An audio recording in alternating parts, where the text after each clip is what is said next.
warahmatullahi wabarakatuh. Alhamdulillah. Alhamdulillahilladzi anzala al-Qur'ana bilisanin arabiyyin mubin wa ja'alahu nuran wa hidayatan lil muttaqin. Asyhadu an la ilaha illallah wahdahu la syarika lahu wa asyhadu anna Muhammadan abduhu wa rasuluhu la nabiyya ba'dah. Allahumma salli wa sallim wa barik ala sayyidina Muhammadin wa ala alihi wa sahbihi wa man tabi'ahum bi ihsanin ila yaumiddin, amma ba'd. Yang sama-sama kita hormati Ketua DKM Masjid Nurul Amal, Bapak Ustadz Haji Hariri beserta para pengurus, para tokoh masyarakat, hadirin hadirat hamba-hamba Allah yang dirahmati Allah Subhanahu wa taala. Bapak Ibu sekalian, bagaimana kabarnya malam hari ini? Baik? Insyaallah. Sekarang isya jam berapa ya? Jam 7.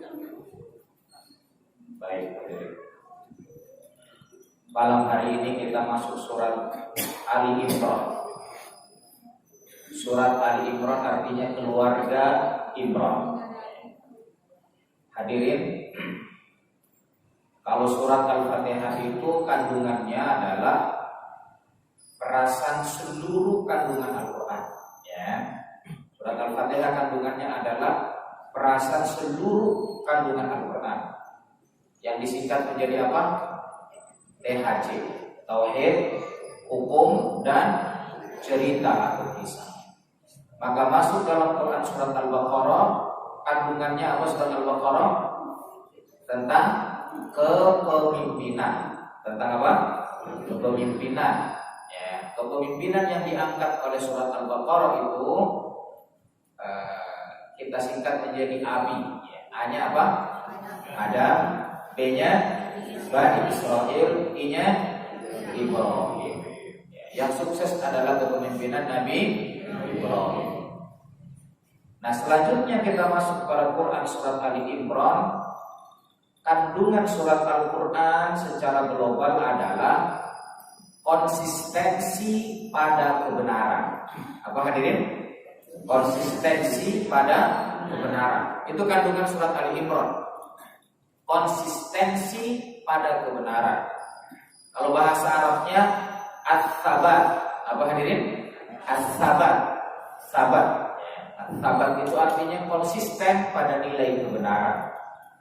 Yang menarik hadirin, Quran surat Ali Imran berturut-turut setelah itu surat An-Nisa itu berbicara tentang keistimewaan wanita. Masya Allah. Berbicara tentang keistimewaan siapa? Ya. Kalau surat Ali Imran itu berbicara tentang konsistensi pada kebenaran, aktornya itu dua wanita. Ya. Pertama Hanna binti Fakut, yang kedua anaknya Hanna namanya Maryam. Siapa? Nah, itu aktornya itu yang diangkat oleh Allah Subhanahu wa taala. Kalau masuk dalam surat Quran surat An-Nisa, maka perempuan itu dalam Quran surat An-Nisa itu adalah ukuran kebaikan seorang lelaki. Apa hadirin? Ukuran kebaikan seorang lelaki tersebut ukurannya menjadi baik ketika ia memuliakan istrinya yang ada di rumah. Masya Allah. Allah masih bersama saya. Nah ya. Tapi Quran surat An-Nisa nanti kita akan bahas, ya kan? Jadi dua surat ini berturut-turut, ya. Nah, seringkali saya ditanya, Pak Ustaz, kan surat yang pertama kali turun surat apa? Al-Alaq kan? Ya. Terus yang terakhir Al-Yauma Akmaltu, ya. Kok penulisannya dalam Al-Qur'an kok tidak Al-Alaq duluan, ya kan? Kenapa surat Al-Fatihah? Nah, ini penting hadirin. Para ulama mengatakan bahwa penyusunan surat itu dari mulai surat Al-Fatihah dan berakhir pada surat An-Nas, ini dalam bahasa penyusunan, ini dalam bahasa Islamnya disebut dengan amrun tauqifiyun, sesuatu yang memang diperintahkan oleh Allah langsung. Jadi Nabi Muhammad itu diwahyukan oleh Allah, ya Muhammad uktub hadza ba'da hadza. Wahai Nabi Muhammad, tulislah surat ini setelah surat ini sampai surat An-Nas. Jadi penyusunan surat-surat itu atas perintah siapa? Jadi inilah yang kemudian dalam istilahnya disebut dengan amrun tauqifiyyun, perintah yang memang diperintahkan seperti itu oleh Allah. Gitu. Jadi ini Pak, penyusunannya itu bukan kehendak Nabi Muhammad tetapi kehendak Allah Subhanahu wa taala. Yang menarik di sini hadirin, setelah surat Ali Imran, surat apa? Surat An-Nisa, ya kan? Dua surat ini berbicara tentang keistimewaan wanita. Maka hadirin, jika Allah memuliakan wanita, maka bagaimana mungkin manusia, para lelaki tidak memuliakan wanita? Masya Allah. Ingat hadirin, jika wanita ternista, jika wanita terhina, ambruklah tatanan sebuah masyarakat. Tapi ketika wanitanya hebat, wanitanya mulia dan dimuliakan, maka mulialah tatanan masyarakat. Itu sebabnya dalam Quran surat At-Tahrim Allah bercerita tentang dua wanita. Pertama, wanita yang suaminya soleh. Yang satu, wanita yang suaminya durhaka. Hadirin, wanita yang pertama itu adalah istrinya Nabi Nuh. Kurang apa Nabi Nuh? Ya kan? Nabi Nuh disebut Syekhul Anbiya, kakeknya para nabi, karena beliau adalah nabi yang paling lama berdakwah. 1000 tahun kurang 50 tahun. Berarti berapa Pak? 950 tahun. Bapak-bapak, ibu-ibu, mau nggak usianya 1000 tahun? Halo? Mau nggak? Kagak ada temannya Pak Kiai. Ya nanti ada ya temannya anak-anak milenial kita doang yang jadul gitu kan. 1000 tahun gitu kan. Sekarang jangankan 1000, usia 100 aja udah beratnya kan. Jadi ibu-ibu maunya berapa usianya Bu? Baik, udah lupakan ya kan. Kata Mahathir Muhammad, jangan pikir tentang usia, tetapi pikirkan tentang karya. Gitu.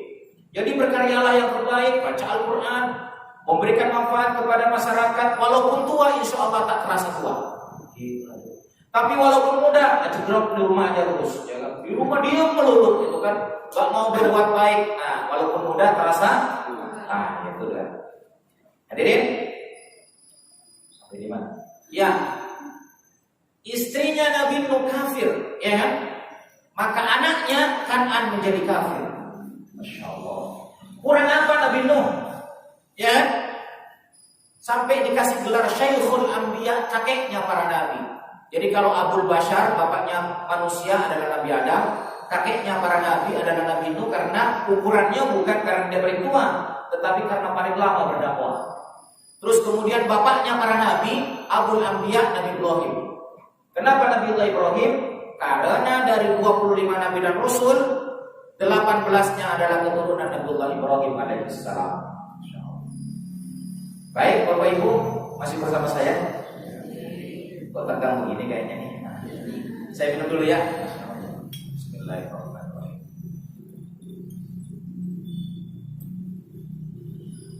Tetapi kalau wanitanya bagus, biar suaminya adalah iblis hadhil ummah, kata para ulama.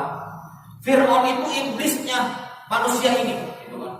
Artinya udah paling gak karu-karuan dah, kira-kira begitu. Tapi istrinya soleha, namanya Asia. Namanya siapa? Asia. Maka anak angkatnya jadi nabi. Siapa anak angkatnya? Nabi Musa. Itu Allah gambarkan dalam Quran surat At-Tahrim. Allah memberikan perumpamaan. Wa daraballahu mathalan. Allah kasih perumpamaan tentang wanita yang berada dalam asuhan, pemeliharaan lelaki soleh tetapi wanita itu tetap rusak, anaknya jadi rusak. Tapi seorang perempuan yang tetap soleha, walaupun suaminya rusak, anaknya jadi baik. Masya Allah. Kalau Bu masih bersama saya, itulah rahasianya hadirin. Jika bapak ibu semuanya menginginkan masyarakatnya baik, mulailah dari keluarga. Muliakan wanita itu.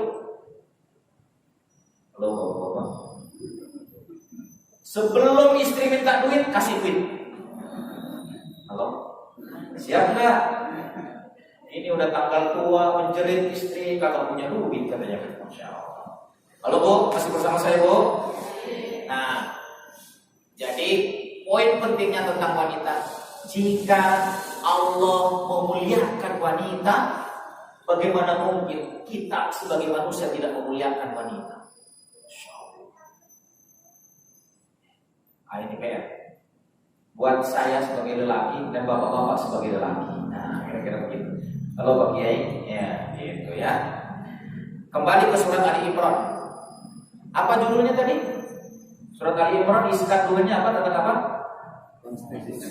Konsistensi pada kebenaran. Ini saya kutip dalam kitabnya Abdul Khalid, Dr. Abdul Khalid, Khawatir Qur'aniyah. Ya. Khawatir Qur'aniyah artinya lintasan-lintasan Al-Quran, pikiran-pikiran Al-Quran. Kira-kira begitu. Penulisnya Khawatir Qur'aniyah, dan itu sudah diterjemahkan ke dalam bahasa Indonesia. Hadirin,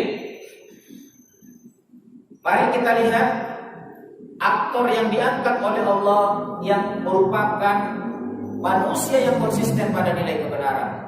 Yang pertama adalah istrinya Imran, ya. Istrinya Imran. Namanya siapa hadirin? Hanna binti Faqud. Siapa namanya? Ya, ini aktor wanita pertama dalam Quran surat An-Nisa yang dikisahkan oleh Allah. Dalam Quran surat yang ke-35. Ya. Il qalat imra'atu Imran rabbi inni nadartu laka ma fi batni muharraran fataqabbal minni innaka antas samiul alim. Hadirin, konsisten pada kebenaran itu, ya. Aktornya wanita kan, wanita yang hebat, ya, yang akan memberikan kebaikan kepada keluarga dan lingkungannya. Saya kasih singkatan wanita yang hebat itu, singkatannya PHRK. Apa hadirin singkatannya? PHRK. P-nya apa? Wanita soleha itu P-nya pikirannya visioner. Visi itu tujuan.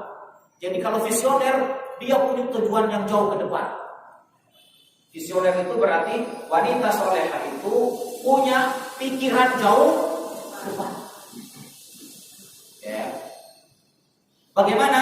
Nah ini Irqalat imra'atu Imran. Ini pikiran yang jauh ke depan. P-nya ini pikirannya jauh ke depan. Ingatlah ketika istrinya Imran berkata. Siapa istrinya Imran itu? Udkur lahum waqta qawli imra'ati Imran. Ingatlah ketika istrinya Imran yang bernama Hanna binti Faqud. Hanna binti Faqud berkata, Rabbi inni nazartu laka ma fi batni. Tuh ya Allah, aku nazarkan anakku yang ada dalam kandungan ini. Nazartu li'ibadatik wa ta'atik. Ya, aku nazarkan untuk beribadah kepadamu dan untuk taat kepadamu. Wa ahmiluhu fi batni. Apa yang aku kandung dalam perut ini. Jadi Bu, masih dalam perut sudah dinadarkan untuk menjadi orang yang taat kepada Allah. Dan terusannya muharraran. Harun itu al-harb itu tahrir, itu artinya kemerdekaan. Muharraran itu artinya mukhlishan li'ibadati wal khidmah. Di sini ditafsirkan oleh Muhammad Al-Sabuni, ikhlas dalam beribadah dan ikhlas untuk berkhidmat. Ibadah kepada Allah ikhlas, membantu manusia ikhlas. Nah, itu artinya. Dan di tafsir yang lain dikatakan muharraran itu maksudnya Hannah bernadar agar anak yang dikandungnya itu menjadi pembebas Masjidil Aqsa yang ada di Palestina yang saat itu dikuasai oleh Romawi. Nah, kira-kira begitu. Jadi hadirin coba bayangkan, seorang ibu, ya kan, sendirian, dia berpikir visioner, berpikir agar anaknya tak sekedar lahir menjadi manusia, tapi manusia yang hatinya nyambung kepada Allah dan kehadirannya al-khidmat, khidmat kan, berkhidmat kepada masyarakat, ya kan? Khidmat itu kan kepada masyarakat, ya kan? Artinya apa?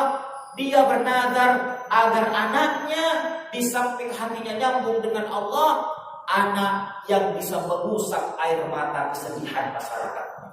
Masya Allah. Halo, masih bersama saya? Kira-kira pikirannya jauh ke depan nggak Pak? Coba kalau nggak percaya, sekarang survei, ada 10 orang yang hamil pasangan muda. Terus tanya, kenapa ibu hamil? Jawabannya apa kira-kira? Apa kira-kira Pak? Kenapa? Ya biar punya anak. Iya, kalau udah punya anak terus ngapain? Survei aja coba kecil-kecilan. Punya nggak dia visi jauh ke depan sebagaimana anak? Biar negeri ini bermartabat. Biar negeri ini dihuni oleh orang-orang yang baik hatinya, nyambung dengan Tuhannya dan baik kepada masyarakat. Masya Allah. Kan kadang-kadang kalau survei, ingin dia kenapa punya anak? Ya biar bahagia. Kalau nggak punya anak kan nggak bahagia. Itu doang. Pikirannya sangat individualistis. Ya nggak Pak? Kalau nggak percaya, survei. Ya kan? Nah ini tentang penelitian. Ya kan? Jadi ucapan yang berdasarkan data dan fakta lapangan. Kalau nggak percaya, kumpulkan. Ya, ibu iseng-iseng kira-kira begitu. Pasangan muda, udah hamil kan? Tanya, udah hamil berapa bulan? Udah 7 bulan. Kenapa hamil nih? Ya biar bahagia lah. Terus kalau sudah begitu, ya biar nanti siapa yang mewariskan harta yang banyak? Ya kan? Ada nggak visi agar anak ini yang menghirup udara ibu pertiwi, yang menapaki setiap jengkal tanah bumi pertiwi, makan dari bumi, dari makanan yang tumbuh dari bumi pertiwi, minum dari air bumi pertiwi. Aku ingin anak ini menjadi penjaga NKRI agar tetap bermartabat. Kalau ada nggak kira-kira? Ada nggak kira-kira? Jawaban yang begitu mayoritas atau kagak ada? Ini PR Bapak Ibu. Jadi menjadi wanita tidak sekedar memproduksi anak, tetapi memproduksi pikiran-pikiran besar. Itu hadirin. Ini penting. Ya kan? Makanya kata seorang ilmuwan, aku ingin menjadi dukun beranak. Maksudnya apa? Dukun beranak tak sekedar melahirkan anak, tetapi anak-anak yang berjiwa besar, yang hadirnya ingin menghadirkan kebaikan kepada kemanusiaan dan menghapus derita kemanusiaan. Itu Pak. Hannah baru dia janin, punya janin, yang satu anaknya udah dinadarkan, bernadar. Coba. Artinya apa? Kalaupun anak suatu saat ini tercabut nyawanya untuk misi kebenaran, ya Allah, hamba ridho, hamba ikhlas. Subhanallah. Jika wanita-wanita negeri ini Pak pikirannya seperti itu, dahsyat kira-kira Pak. Halo? Pada diem? Dahsyat nggak? Ini pikirannya. Makanya kalau sudah berpikir begitu, kira-kira sang ibu jauh atau dekat dengan Allah? Yang dibaca tiap hari Al-Quran atau cuman koran? Ya kan? Kira-kira yang dilihat Al-Quran atau TV? Tapi kebanyakan sekarang saya nggak nyindir nyinggung ya. Pikirnya ya, Ibu-ibu yang menadarkan anaknya zikirnya astagfirullahaladzim, astagfirullahaladzim atau COD. Halo, sebut sama saya. Kira-kira zikirnya apa? COD, bayar di tempat ya. Masya Allah. Emas. Duit, emas. Coba Bu. Bagaimana anak lahir, ya kan? Tapi anak ketika dia bernadar, anakku ini ya Allah adalah orang yang dekat kepadamu, hadirnya akan menjadi jalan kebaikan untuk kemanusiaan dan menghapus derita kemanusiaan. Maka dia minta kepada Allah, tolong ya Allah. Enggak mungkin dia minta begitu tingkah laku Hana kemudian bertentangan dengan apa yang diperintahkan oleh Allah Subhanahu wa taala. Inilah P. Apa P-nya tadi? Pikirannya rasional. Hadirin, Masya Allah. Ternyata yang lahir bukan anak laki-laki, tetapi yang lahir anak perempuan. Ya, ingat setelah P apa tadi? H. Apa H-nya itu? Mari kita lihat ayat yang selanjutnya. Falamma wada'atha qalat rabbi inni wada'tuha untha wallahu a'lamu bima wada'at wa laysa dzakaru kal untha wa inni sammaytuha Maryam wa inni u'idzuha bika wa dzurriyyataha minasyaitonir rajim. Tatkala Hanna binti Fakut melahirkan, maka dia berkata, ya Allah, ternyata aku melahirkan anak perempuan ya Allah, dan tentu Kau Maha tahu terhadap apa yang telah aku lahirkan ini ya Allah. Ya kan? Tentu ya Rabb, laki-laki berbeda dengan perempuan ya Allah. Dan aku kasih nama anak itu, namanya siapa? Ya. Tapi Bu, orang yang dekat kepada Allah, pikirannya visioner, hatinya dekat dengan Allah, apa yang telah Allah takdirkan buat dirinya dimaknai, itulah pemberian terbaik. Itulah pemberian. Halo, masih bersama saya? Udah berikhtiar, kok Allah kasih sesuatu yang tidak kita inginkan. Ingat, Allah Maha sayang kepada diri kita, maka seluruh yang telah Allah takdirkan kepada diri kita setelah kita berikhtiar maksimal, itu yang terbaik. Halo, masih bersama saya? Jadi bapak, ya, halo Pak, kelamar anak bupati ditolak, kelamar anak tetangga ditolak. Ternyata pas ngelamar anak kiai diterima, maka itu yang terbaik Pak. Jadi bapak-bapak, istri bapak sekarang itulah yang kok jawabannya gak kenceng ya? Pak, halo Pak. Berarti istri bapak sekarang itu yang nah, gitu dong Bu. Berarti suami ibu yang ada sekarang berarti yang bersyukur. Tapi cerewet Pak, di balik cerewetnya suami ada kebijaksanaan. Masya Allah. Halo Pak, istri saya pelit Pak, di balik pelitnya istri ada penghematan. Pokoknya semua itu baik kalau kita husnudzon kepada Allah. Sebagaimana siapa? Ini Hana itu pengen anak laki-laki Pak, tapi dikasihnya rumus kedua berlaku. Apa itu? P-nya apa tadi? P-nya? Pikirannya visioner. Setelah P apa? H. Hatinya nyambung dengan Allah. Apa hanya? Hatinya nyambung dengan Allah. Bagaimana nyambungnya? Ini. Ketika diterima, ketika lahir anak perempuan, dia terima dengan penuh kasih sayang. Ini yang terbaik darimu ya Allah. Lalu kemudian dia nyambungkan hatinya dengan Allah. Apa bentuknya di sini? Wa inni, dan sesungguhnya aku ya Allah, u'idzuha bika, aku mintakan perlindungan untuknya kepadamu ya Allah. Wa dzurriyyataha, dan anak keturunannya akan lahir dari Maryam ya Allah. Aku minta perlindungan kepadamu agar Engkau jaga Maryam dan anak keturunannya minasyaitonir rajim, dari godaan syaitan yang terkutuk. Artinya apa Bu? Ya Allah, Engkau telah berikan ini, hamba terima. Ini yang terbaik. Engkau tahu yang terbaik untuk hamba ya Allah. Ya kan? Dan izinkan kami memohon, tolong jaga anak ini dan anak keturunannya ya Allah dari godaan setan yang terkutuk. Nah, jadi hadirin, kalau kita mendapatkan sesuatu yang tidak kita inginkan, segera sambungkan hati kita dengan siapa? Karena Allah yang menitipkan itu semua, karena Allah yang mengizinkan itu semua. Udah berjalan baik-baik ya kan? Kesenggol motor ya kan? Itu mungkin yang terbaik. Lupa kok terbaik. Bisa jadi senggolan motor itu untuk menggugurkan dosa kita daripada kemudian kita diazab nanti di akhirat. Bisa jadi, ya kan? Apa? Dulu kita pernah nyenggol orang, ya kan?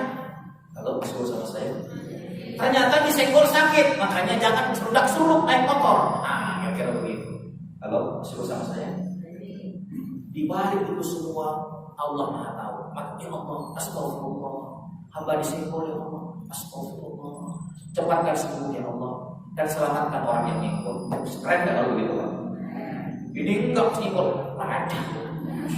Semua yang ada di Ragunan keluar, ber. Akhirnya kacau jalanan, ya nggak Bu? Sebab kalau sudah begitu kesenggol sakit nggak?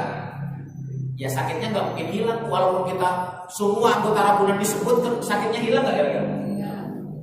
Daripada sakitnya nggak hilang, omongan kita nggak bagus, ngapain kita melakukan seperti itu? Kata Abi kan, kalau nasi sudah jadi bubur, berpikirlah agar bubur jadi bubur spesial.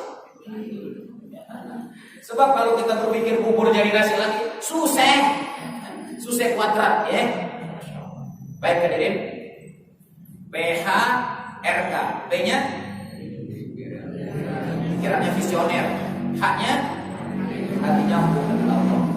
Ini ada kisah nyata Bu. Seorang istri, anaknya udah banyak, terus hamil lagi. Bukan hamil lagi, telat setengah bulan, menetes air mata.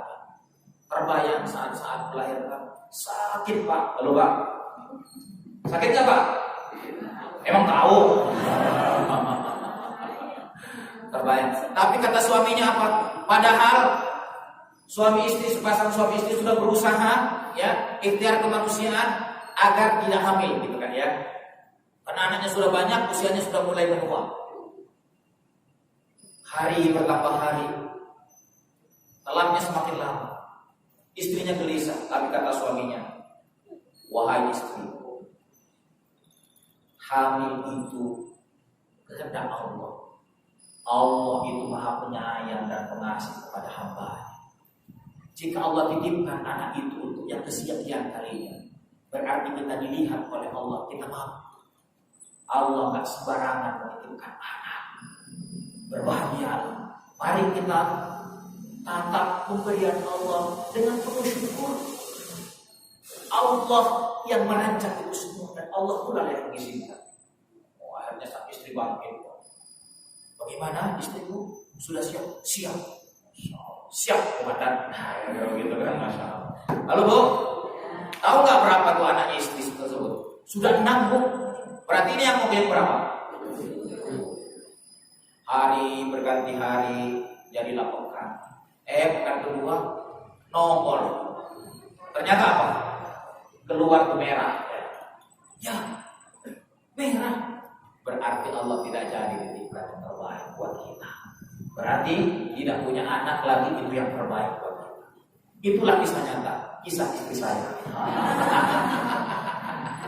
Padahal kata istri saya, ya saya sudah siap ya. Iya, siapmu itu sudah dicatat oleh Allah. Siapmu untuk hamil, siapmu untuk melahirkan sudah dicatat oleh Allah menjadi sebuah kebaikan. Begitu hadirin. Lalu bapak-bapak, kalau istri ngamuk-ngamuk jangan dimarahi. Dasar kamu, ini pemberian Allah, terima aja. Muslim itu hatinya. Kita insya Allah orang baik-baik. Allah akan menitipkan yang terbaik kepada kita. Berarti kita layak untuk dititipkan oleh Allah. Begitu dong. Ini enggak. Suaminya udah pensiun masih aja mau hamil. Bagaimana sih kamu? Marah-marah. Ya kan? Jangan begitu. Haknya apa hadirin? Hati sambungkan dengan. Nah, apa hasilnya? Kalau pikirannya jauh ke depan, hatinya selalu nyambung kepada Allah, wanita soleha, apa yang terjadi setelah itu hadirin? Masya Allah, Setelah PH apa? R. R-nya rahimnya melahirkan manusia-manusia besar. Apa R-nya? Rahimnya melahirkan manusia besar. Akhirnya apa hadirin? Setelah Hanna binti Fatur melahirkan Maryam, ternyata Maryam pada ayat yang ke berapa nih?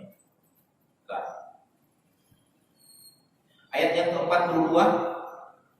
Apa yang terjadi dengan Maryam hadirin? Ini. Wa idz qalatil malaikatu ya Maryam innallaha astafaki wa tahharaki wastafaki ala nisa'il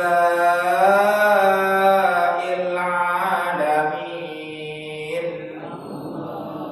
Oh, luar biasa nih Pak. Ketika Maryam titipkan, ketika Hanna binti Fatur menitipkan anaknya yang bernama Maryam kepada Allah, Allah menjaganya, Allah ridho kepada Maryam, dan Hanna juga ridho terhadap pemberian Allah, walaupun dia ingin anak laki-laki, tetapi Allah kasih anak perempuan, dan kemudian ridho menyambutnya dengan penuh keridhaan dan syukur kepada Allah. Kemudian seraya menitipkan kepada Allah, ya Allah, aku titip anak hamba ini kepadamu, ya Allah, jaga anak hamba dari godaan setan yang terkutuk, ya Allah. Apa yang terjadi setelah Maryam besar? Ini Quran surat Ali Imran ayat yang ke-42. Ketika para malaikat berkata, ya Maryam, hei Maryam, innallaha astafaki, sesungguhnya Allah telah memilihmu, wa tahharaki, dan membersihkan jiwamu, wastafaki ala nisa'il alamin, dan Allah, wahai Maryam, telah memilihmu menjadi wanita terbaik di seantero dunia saat itu. Masya Allah. Menjadi apa Bu? Wanita terbaik seantero dunia. Masya Allah. Tapi menjadi wanita terbaik tidak ujuk-ujuk. Apa tidak ujuk-ujuk? Tidak tiba-tiba. Ada pikiran Maryam yang visioner, ada pikiran Hanna yang visioner, ada PH, ada PH-nya dulu. P-nya apa tadi? Pikirannya visioner, dan kemudian hatinya, baru anaknya kemudian jadi anak yang terbaik di dunia. Padahal Maryam gak pernah ikut Miss Universe. Masya Allah. Halo? Ya, ratu kecantikan dunia. Tapi Allah langsung memilihnya. Ini Bu, wastafaki ala nisa'il alamin. Allah memilih Maryam menjadi wanita terbaik di seantero dunia saat itu. Subhanallah. Ya Allah, ya Allah.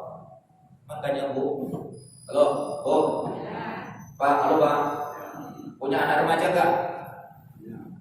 Punya cucu enggak? Belum punya cucu ya? Punya? Dari jauh kayak mahasiswi, dari dekat ternyata nenek nih. Hadirin, kalau kita punya anak, ya kan, jangan pernah lupakan untuk mendidik anak di dalam hati. Minta kepada Allah, sebutkan namanya, ya Allah, Fatih, ya Allah, susah untuk diarahkan, ya Allah, tolong lembutkan hatinya agar dia mudah untuk mendekat kepadamu, ya Allah. Hamba titip kepadamu, ya Allah. Hamba tak mungkin memasukkan hidayah ke hatinya, tetapi Engkaulah yang menetapkan hidayah untuknya. Kami mohon kepadamu, ya Allah. Hamba melahirkan dia antara hidup dan mati karenamu, ya Allah. Mohon ya Rabb, jangan biarkan anak yang lahir antara hidup dan mati ini, ya Allah, tidak menjadi anak yang soleh, ya Allah. Kami mohon kepadamu, menangis sendiri. Ini pengen anak soleh, agak pernah menangis. Halo, masih bersama saya? Pernah nggak menangis mendoain anak kita? Pernahnya cuma 1-2, yang lain kagak kayaknya ya.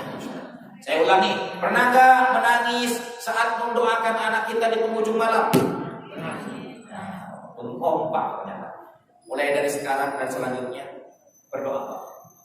Berdoa harus nyambung. Sampai ibu-ibu tuh mau menuangkan air ke gelas untuk suaminya. Ya Allah, saya titip suami hamba akan senantiasa istiqomah di jalan kebenaran. Mudah-mudahan air ini menjadi agar dia mendorong dia taat kepada. Kelamaan Pak Ustaz, doanya di hati, ya kan? Jangan diucapin. Keburu berangkat tuh suami, ya kan? Pas ngasih dalam hati ada doanya. Semoga ini menjadi jalan kebaikan. Suami langsung mengambilnya, pakai doa bismillah lalu diminum bismillah. Barokah enggak? Ya, lanjut. Maryam yang didoakan oleh ibundanya, wa inni u'iduha bika wa dzurriyyataha minasyaitonir rajim. Itu Quran surat 35 tadi ya. 36 tadi doanya Hannah ya. Doanya Hannah kepada Maryam kan? Nah, kemudian ternyata Maryam melahirkan apa, Pak? Bu? Ayat yang ke-45-nya ini.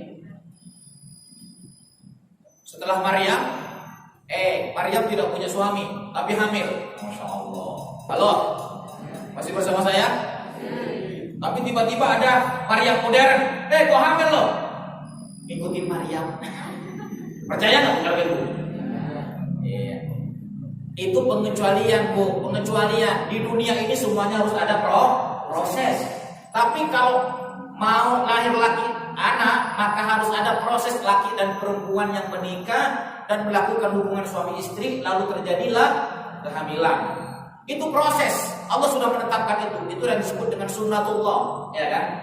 Tetapi kalau di luar sunnatullah itu, Allah hendak menunjukkan bahwa Allah Maha Kuasa, ya kan?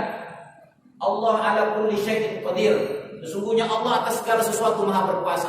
Allah hendak ini menunjukkan. Makanya hanya sedikit, hanya Maryam doangan yang ngelahirin gak punya suami, ya kan?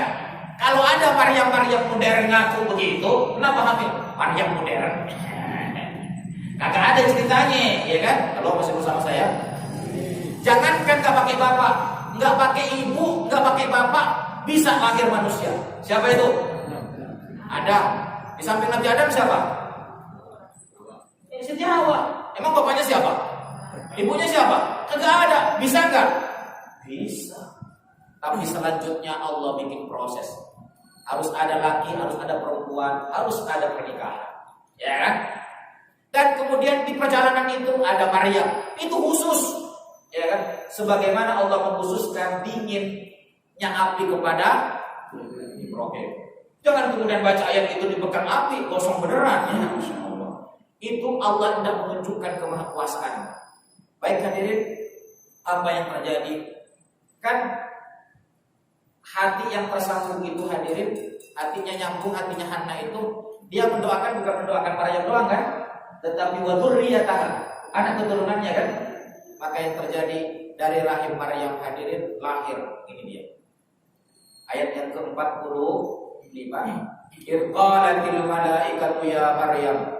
Ingatlah ketika malaikat berkata kepada Maryam, innallaha yubashshiruki, sesungguhnya Allah memberikan kabar gembira kepadamu wahai Maryam, bi kalimatin min husmuhul masih Isa ibn Maryam. Kabar gembira bahwa engkau akan melahirkan seorang anak yang bernama Nabi Isa. Wajihan fid dunya wal akhirah wa minal muqarrabin. Dia adalah orang yang terkemuka di dunia dan terkemuka di akhirat, dan termasuk hamba-hamba yang dekat dengan Allah Subhanahu wa taala. Dan Nabi Isa menjadi nabi. Masya Allah. Halo, masih bersama saya? Ya Allah, ya Allah. Inilah peran wanita soleha. PH RK. P-nya pikirannya visioner, harus memiliki cita-cita jauh ke depan. Tapi setelah itu hatinya nyambung dengan siapa? Allah. Maka insya Allah kalau pikirannya jauh ke depan, hatinya nyambung dengan Allah, Allah akan pilih R-nya, rahimnya melahirkan manusia besar seperti Maryam dan kemudian Nabi Isa. Maka K-nya apa hadirin? K-nya keberadaannya membahagiakan. Wanita yang solehah itu keberadaannya membahagiakan. Itu sebabnya kata Rasulullah, ad-dunya mata wa khairu mata'iha al-mar'atus salihah. Ya kan? Dunia itu perhiasan. Dunia, Bu, halo Bapak Ibu. Kalau Ibu melihat matahari terbit di ufuk timur, senang enggak? Disambut dengan kicauan burung yang meloncat dari ranting ke ranting, menetes embun yang sejuk, ya kan? Lalu hembusan angin yang begitu sepoi-sepoi basah, lalu di pegunungan Bapak Ibu menyaksikan itu, indah nggak? Tapi seindah-indahnya pemandangan alam tak seindah wanita soleha. Masya Allah. Kata siapa itu? Kata Rasulullah. Kata siapa? Ad-dunya mata. Dunia ini perhiasan. Lihat keindahan dunia. Ada intan, ada mutiara. Enggak sebanding dibandingkan dengan wanita soleha. Masya Allah. Halo Bu. Makanya kalau ibu sudah indah enggak perlu beli emas ya, ya Pak ya. Ya Pak, ya Pak. Jauh dong Pak. Jadi kalau udah nggak perlu dikasih intan, nggak perlu dikasih emas. Setuju nggak Pak? Setuju. Ibu-ibu setuju nggak? Dan ini ibu-ibu, Pak, perhiasan itu harus dihiaskan lagi biar tambah mantap, ya kan? Memang saya wanita, perhiasan yang paling indah di dunia akan semakin dahsyat kalau ada intan dan mutiara dan emas yang melingkar di tangan. Betul Bu? Begitu Bu? Setuju nggak Bu? Matre juga ibu ya. Baik hadirin hamba-hamba Allah yang dirahmati Allah Subhanahu wa taala. Coba bayangkan, itu kata Rasulullah, enggak ada keindahan di dunia ini yang paling dahsyat jika dibandingkan dengan wanita soleh. Kagak kelas, enggak berkelas, kalah dia. Masya Allah Bu. Apa maksudnya itu Bu? Alangkah indahnya jika dari rahim ibu itu. Ingat Bu, ketika ibu melahirkan ada tetesan air mata bukan? Ada keringat yang menetes bukan? Ada darah yang bersimbah agar anak ditakdirkan menghirup udara kehidupan. Masya Allah. Tetesan air mata itu simbol berdoa kepada Allah. Tetesan keringat adalah simbol ikhtiar yang maksimal. Dan tetesan darah itu adalah perjuangan di ambang batas. Masya Allah. Baru anak terlahirkan. Alangkah bahagianya anak-anak yang dilahirkan kemudian dia bisa menghapus derita masyarakatnya, menghadirkan semua untuk masyarakatnya. Masya Allah. Jika ia kaya, kekayaannya dibagi kepada semiskin. Jika ia berkuasa, keadilan ditegakkan. Ya Allah, ya Rabb. Maka selamanya sang ibu, walaupun dia wafat, anaknya menjadi anak dan soleh yang soleha, keturunannya menjadi anak yang soleh dan soleha. Sepanjang kehidupannya, sepanjang anak itu hidup dan ibu sudah ada di alam kubur, sepanjang itu pula mengalir pahala untuk ibu di alam kubur. Kuburnya menjadi luas, lapang penuh dengan perhiasan. Perhiasannya apa? Amal-amal anak-anak kita. Masya Allah. Halo, masih bersama saya? Bu, ingin jadi wanita soleha? Paling indah bukan? Iya, jadi nggak perlu bikin emas ya. Nggak perlu beli emas ya. Pak, setuju nggak Pak? Nah, setuju sama Bapak ya. Tapi ibu alasannya jangan begitu. Kalau suami bilang begitu, alasannya tadi perhiasan. Coba, ini rumah udah indah kan Pak? Iya kan? Tapi butuh perhiasan kan? Jamnya bagus, jamnya bagus. Sama juga dengan istrimu. Insya Allah istrimu soleha, menjadi perhiasan terindah. Akan lebih indah kalau ada intan dan mutiara melingkar di leher. Ada emas yang melingkar di. Oh iya, subhanallah, barokah. Ya Bu ya. Baik hadirin, inilah kira-kira Quran surat apa? Perasaannya begitu Pak, ya kan? Karena waktunya juga mepet, ya kan? Jadi kandungan surat Ali Imran secara global tentang apa tadi? Konsisten pada kebenaran. Dalam bahasa Arabnya apa? As-sabat. Ayo sama-sama. As-sabat. Lagi? As-sabat. Apa artinya as-sabat? Konsisten pada kebenaran. Aktornya siapa yang diungkap dalam Quran surat Ali Imran? Hanna binti Fakut. Hanna itu siapa? Istrinya Imran, ya kan? Terus yang kedua siapa? Maryam. Maryam anaknya siapa? Hanna. Subhanallah. Satu keluarga dilukiskan seperti itu. Dan kemudian Maryam melahirkan seorang nabi, Nabi Isa, nabi sebelum Nabi Muhammad SAW. Subhanallah. Hadirin, sekelumit ini mudah-mudahan menjadi ilmu yang barokah bagi kita semuanya. Intinya sambungkanlah hati kita dengan Allah Subhanahu wa taala. Allahumma fa'na bima 'allamtana wa 'allimna ma yanfa'una wa zidna ilma. Amin ya rabbal alamin. Terima kasih atas kebersamaannya. Mohon maaf atas segala kekurangan. Hadanallahu wa iyyakum ajmain. Wallahu muwaffiq ila aqwamit thoriq. Assalamualaikum warahmatullahi wabarakatuh.